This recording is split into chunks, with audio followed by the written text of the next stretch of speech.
بوب عاوتاني رجعنا للتوني ونهضة بركان والخريطة والجزائريين بداو هاب وعلى القجع. برافو خوتي المغاربة. اول مرة غادي نبدا اول فيديو ديالي في هذا لو كونت هو على القميص. كنت ما تنسوقش لهذا الشيء وكان كيسحب لي ان الدولة الجزائرية او النظام الجزائري هو اللي معادي المغرب.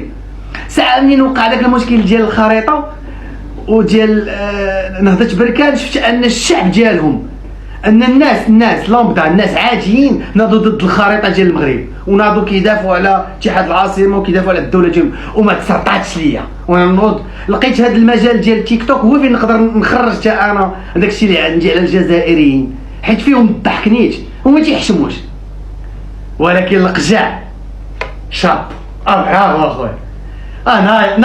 ناضي كناضي عاوتاني غيبداو الجرائد ديالهم، القانون، الفيفا، الفاف، ما عرفت شنو، القانون رقم 6 7 الف باء 4 عاوتاني عبد القادر ما غنساليوش من هاد القصه. عاوتاني راه بالراحه جزائريين ما كاين هاد التمرمع هاك بالك وتيطلقكم بوريطه كيشدكم القجع، يطلقكم القجع يشدكم عمر هلال، يطلقكم عمر هلال نشدكم حنا في التيك توك.